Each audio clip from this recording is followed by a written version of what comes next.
Na kama nilivyosema, tunaishi na watu wanaoamini na wasioamini, ndugu, marafiki na jirani. Huenda wanaweza wakatushirikisha vyakula hivyo. Amen. Na yamkini inawezekana vyakula hivyo vimetolewa kwa sababu ya ibada. Kwa sababu ya nini? Ya ibada.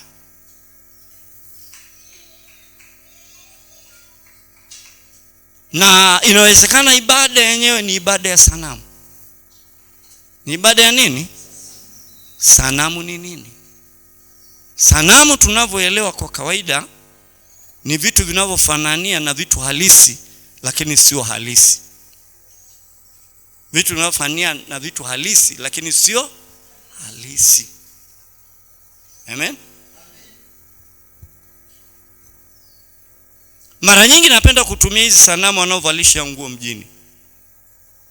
Kama ni mara ya kwanza mtu kuja mjini, hajawahi kuona, anaweza akapita mbali kidogo, akiona atafikiri ni watu wamejipanga mlangoni maduka pale.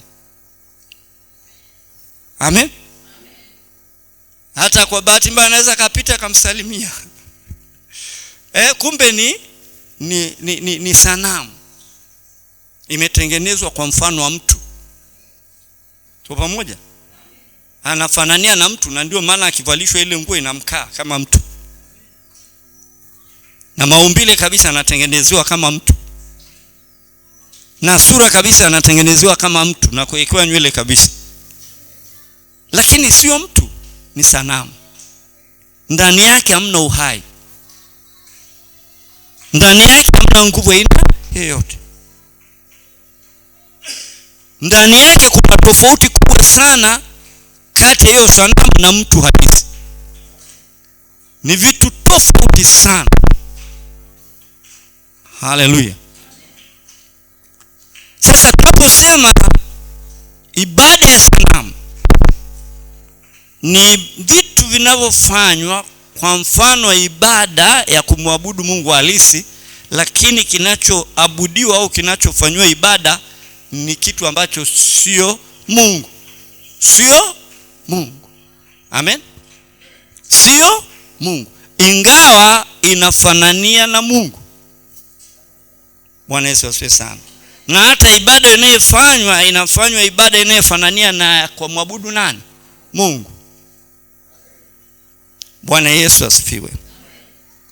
Kwa hiyo tunapozungumzia habari ya ibada ya sanamu,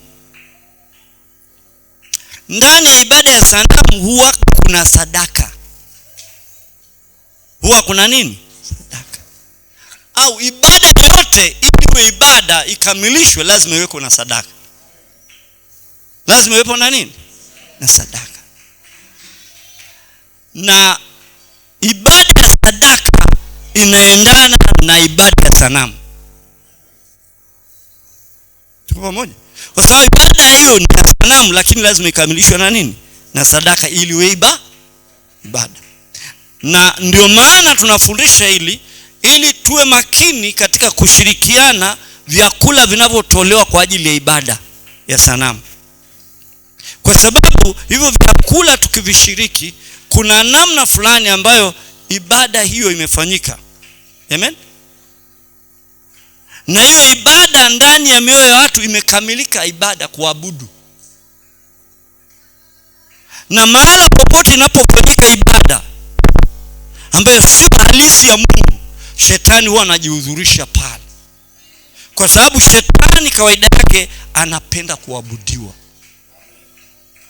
Na ndio vita aliyoingia na Mungu, mpaka ndio akatupwa. Na ndio maana Mungu hashirikiani utukufu na mwanadamu au na kitu kingine chochote. Bwana Yesu asifiwe sana. Ndio msababisha akatengana na Mungu. Alitamani aabudiwe kama Mungu. Na alipotamani kweli akawateka waliowateka, hata sasa wengi wanamwabudu. Na ndio maana hata Yesu alipokuja alijaribu kutaka kumfanya Yesu amwabudu. Kampandisha mala pa juu sana, akamtazamisha dunia na ufahari wake wote, akamwambia, wewe nisujudie, mimi nitakupa hivi vyote.